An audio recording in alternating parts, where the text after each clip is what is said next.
नमस्कार विद्यार्थी मित्रांनो, मी assistant professor Jaya Kawale, GS college of commerce Wardha junior कॉलेजच्या लर्निंग क्लासेसमध्ये आपणा सर्वांचे पुन्हा एकदा स्वागत करते। आज आपण बघतो आहे जाहिरात हा युनिट आपण सुरू केलेला आहे। आज आपण बघणार आहोत जाहिरातीचे घटक किंवा त्यालाच म्हणू शकतो आपण जाहिरातीची मूलतत्वे किंवा जाहिरातीची तंत्रे। बोर्डाच्या परीक्षेमध्ये 4 मार्कासाठी यावर महत्त्वाचा प्रश्न विचारला जातो। 2 मार्क्ससाठी यावर प्रश्न येतो। कमीत कमी 4 पॉईंट्स तुम्हाला त्यावर लिहिता यायला पाहिजे। तर या अनुषंगाने आपण आज जाहिरातीची तंत्रे बघणार आहोत। इंग्लिशमध्ये याला म्हणू शकतो आपण एलिमेंट्स ऑफ ॲडव्हर्टायझिंग। ओके, तर आता जसं की आपल्याला सर्वांना माहिती आहे की जाहिरात हे काय आहे, तर वस्तू किंवा सेवांविषयीची किंवा कल्पनांविषयीची माहिती ग्राहकांपर्यंत पोहोचवून देऊन त्यांना त्या वस्तू किंवा सेवा खरेदी करण्याकरिता आकर्षित करणे किंवा वस्तू खरेदीचे आवाहन करणे म्हणजे जाहिरात हे आपण बघितलेलं आहे। परंतु जेव्हा आपण जाहिरातीची घटक विचारात घेतो तेव्हा जाहिरात तयार करताना किंवा जाहिरात देत असताना आपण त्यामध्ये कोणते घटक विचारात घेतले पाहिजे, कोणती मूलतत्वे विचारात घेतली पाहिजे किंवा कोणते तंत्र विचारात घेतले पाहिजे हे आज आपण बघूया। जसं आपल्याला माहिती आहे की जाहिरातीला योग्य प्रतिसाद जर प्राप्त करून घ्यायचा असेल तर जाहिरात करताना कोणते घटक विचारात घ्यायला पाहिजे, तर त्यासाठी सर्वात आधी वस्तू कोणती आहे, म्हणजे ज्या वस्तू किंवा सेवांची जाहिरात आपण करत आहोत ती वस्तू किंवा सेवा कोणती आहे, त्याचे स्वरूप कसे आहे, त्याची उपयोगिता काय आहे हे सर्वात आधी लक्षात घेणं आवश्यक आहे।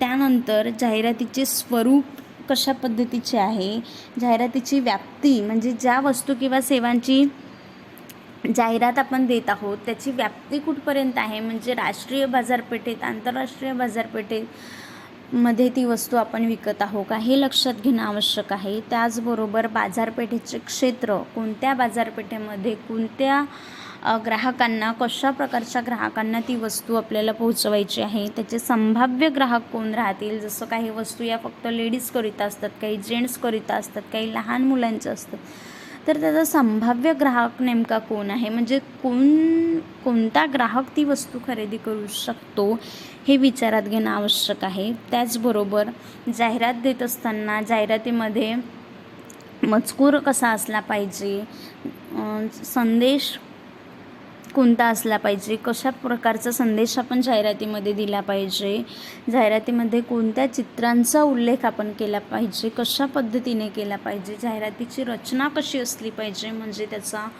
मथळा, उपमथळा म्हणजे त्याचं हेडलाईन काय असली पाहिजे, पॅराग्राफमध्ये कशी माहिती असली पाहिजे, सुरुवात कशी असली पाहिजे, जी जाहिरात आहे ती कशा पद्धतीने केली पाहिजे, हे सर्व घटक विचारात घेऊन जाहिरात केली जाते। तर ग्राहकांना किंवा संभाव्य ग्राहकांना ती जाहिरात वाचली किंवा बघितली की असं चटकन लक्षात आलं पाहिजे की ती जाहिरात नेमक्या कोणत्या वस्तूसाठी दिलेली आहे। मागे एक TV वर जाहिरात, एक टायटन वॉचची जाहिरात आलेली होती। नेमकी ती पूर्ण जाहिरातही बघितली तरी लक्षात येत नाही की त्यामध्ये नेमकं कोणत्या प्रोडक्टचा उल्लेख केला आहे, म्हणजे कोणत्या प्रोडक्टची ती जाहिरात केली आहे। तर अशी जाहिरात नको, म्हणजे अशी जाहिरात करायची आहे आपल्याला की जेणेकरून ती जाहिरात बघितल्यानंतर लोकांच्या लक्षात आलं पाहिजे की ही जाहिरात नेमकी कोणत्या वस्तूची किंवा कोणत्या सेवांची आहे। ठीक आहे, तर यासाठी आपल्याला जे आता मी सर्व घटक सांगितले ते सर्व घटक विचारात घेऊनच आपल्याला जाहिरात करावी लागते। जाहिरात करताना जी काही माहिती आपण देत आहोत, जो मजकूर आपण देत आहोत, जी सर्व चित्रांचा उल्लेख जो करत आहोत तो असा असला पाहिजे की ज्यावर ग्राहकांचा विश्वास बसला पाहिजे। एकदम खूप जास्त अतिशयोक्तीसुद्धा नसावी, म्हणजे जे गुणधर्म, जी क्वालिटी त्या वस्तूमध्ये आहे तीच सांगायची, इतर अवांतर अतिशयोक्ती त्यामध्ये व्हायला नको। कारण ग्राहक हे जाहिरात जी आहे ही ग्राहकांचे मन वळविण्याकरिता केली जाते। ग्राहकांनी ती वस्तू खरेदी करावी, ग्राहकांनी ती वस्तू खरेदी करण्याकरिता आकर्षित व्हावे या उद्देशाने जाहिरात केली जाते। त्यामुळे सर्व बाबींचा विचार करून जाहिरात करणे अत्यंत महत्त्वाचे आहे. आता बघूया आपण की जाहिरातीमध्ये कोणत्या घटकांचा उल्लेख आपण केला पाहिजे, कोणते घटक, कोणते तंत्र अतिशय महत्त्वाचे आहेत. चला तर आता आपण बघूया जाहिरातीचे मूल घटक काय आहेत किंवा जाहिरातीची तंत्रे कोणकोणती आहेत. तर जाहिरातीच्या तंत्रांमध्ये किंवा घटकांमध्ये किंवा मूलतत्वांमध्ये पहिलं आहे आपलं वस्तू, सेवा किंवा कल्पना. आता आपल्याला सर्वांना माहिती आहे की जाहिरातीचा मुख्य घटक आहे वस्तू, सेवा आणि कल्पना. म्हणजे वस्तूंची, सेवांची किंवा कल्पनेची जाहिरात आपण करत असतो. तर या घटकांवरच म्हणजे वस्तू, सेवा आणि कल्पना, जाहिरात कशाची आहे, वस्तूची आहे, सेवांची आहे की कल्पनांची आहे, यावरच जाहिरातीचे माध्यम काय असले पाहिजे, स्वरूप कसे असले पाहिजे, हे सर्व अवलंबून असते. त्यामुळे वस्तू, सेवा आणि कल्पना हा जाहिरातीचं एक महत्त्वाचं तंत्र आहे. त्यावरूनच आपण जाहिरातीचे माध्यम, स्वरूप अशा सर्व गोष्टी ठरवून जाहिरात करू शकतो. त्यानंतर दुसरं आहे ग्राहक. आता ही जाहिरात आपण करत आहोत, एखाद्या वस्तू किंवा सेवांची जाहिरात करत आहोत, कोणासाठी करत आहोत, कोणाला माहिती पोहोचवायची आपल्याला, ग्राहकांना.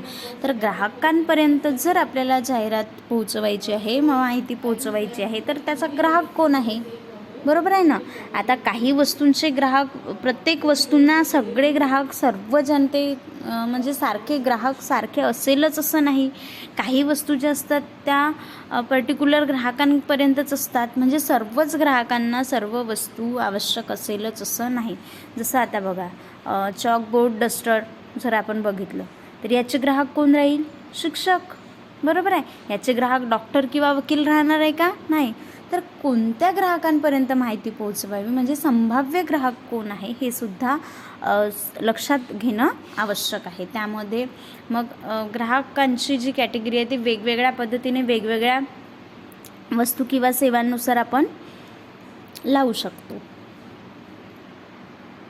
मग यामध्ये जरी वस्तू किंवा सेवा जरी सारखी असली तर त्यामध्ये लोकांचे वेगवेगळे उत्पन्न गटातील ग्राहक, लिंगानुसार पुरुष, स्त्री काय आहे यानुसार सुद्धा आपण वस्तू किंवा सेवांची जाहिरात करू शकतो. त्यांचं वय, सुशिक्षित, अशिक्षित आहे, अशा इत्यादी सर्व गोष्टी विचारात घेऊन जाहिरात करावी लागते. म्हणजे ग्राहक कशा पद्धतीचा आहे, वस्तू कोणती आहे आणि ती वस्तू कोणत्या ग्राहकांपर्यंत पोहोचवायची हे लक्षात घेऊन जाहिरात केली जाते. म्हणून जाहिरातीच्या घटकांमध्ये दुसरा विचारात घेण्यात येणारा घटक आहे ग्राहक.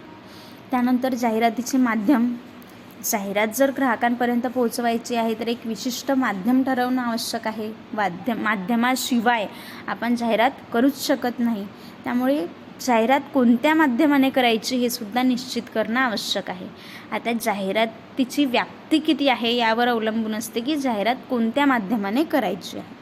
तर जाहिरातीचे माध्यम ठरवून ते जाहिरातीचं माध्यम निश्चित करून त्या माध्यमाद्वारे जाहिरात करणं आवश्यक आहे. त्यासाठी जाहिरातीचे स्वरूप कसे आहे, त्याचे ग्राहक कोणते आहे, बाजारपेठा कोणत्या आहेत, आर्थिक तरतुदी त्याच्यामध्ये काय आहेत, संदेशवहनाचं स्वरूप कसं असलं पाहिजे, ग्राहकांच्या आवडीनिवडी, अपेक्षा, स्पर्धकांचे जाहिरात धोरण कसं असलं पाहिजे, या सर्व बाबींचा विचार करून जाहिरातीचे माध्यमं ठरविले जातात. तर जाहिरातीचे माध्यम हे सुद्धा एक जाहिरातीचं महत्त्वाचं तंत्र आहे.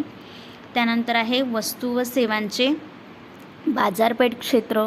बाजारपेठ क्षेत्रसुद्धा जाणून घेणं महत्त्वाचं आहे. कारण जर बाजारपेठेचं क्षेत्र मोठं आणि विस्तृत असेल तर जाहिरातीचे माध्यमं आपल्याला वेगवेगळ्या पद्धतीची, वेगवेगळ्या प्रकारची अवलंब करावा लागेल. म्हणजे जर समजा राष्ट्रीय, आंतरराष्ट्रीय जाहिराती आहे तर त्या पद्धतीच्या मीडियाचा वापर आपल्याला करावा लागेल. जसं सोशल मीडिया आहे, वर्तमानपत्र आहे, टी व्ही आहे. आता वर्तमानपत्रामध्ये जाहिरात द्यायची झाली तर लोकल वर्तमानपत्रात द्यायची की नॅशनल न्यूजपेपरमध्ये द्यायची, हे डिपेंड करतं की आपल्या वस्तू किंवा सेवांचं बाजारपेठ क्षेत्र किती मर्यादित आहे. ठीक आहे. जर सपोज छोटं असेल तर आपल्याला फार मोठ्या प्रमाणावर जाहिरात करायची आवश्यकता राहणार नाही. म्हणजे जाहिरातीवरचा खर्च आपला कमी होईल. तर बाजारपेठेचं स्वरूप कशा पद्धतीचं आहे, स्पर्धा कशा पद्धतीची आहे, ग्राहक कशा पद्धतीचे आहेत, जे स्पर्धक उत्पादक आहेत त्यांचे जाहिरातीचं धोरण कशा पद्धतीचं आहे, या सर्व बाबी विचारात घेऊन आपल्याला जाहिरात करावी लागते. त्यामुळे वस्तू किंवा सेवांचं बाजारपेठ क्षेत्र निवडणं हे सुद्धा महत्त्वाचं आहे. त्यानंतर आपण बघूया आता जाहिरातीचा मजकूर. तर जाहिरातीचा मजकूर म्हणजे काय, की जो एखादी लेखी संदेश आपल्याला द्यायचा असतो, तो लेखी संदेश म्हणजे मजकूर.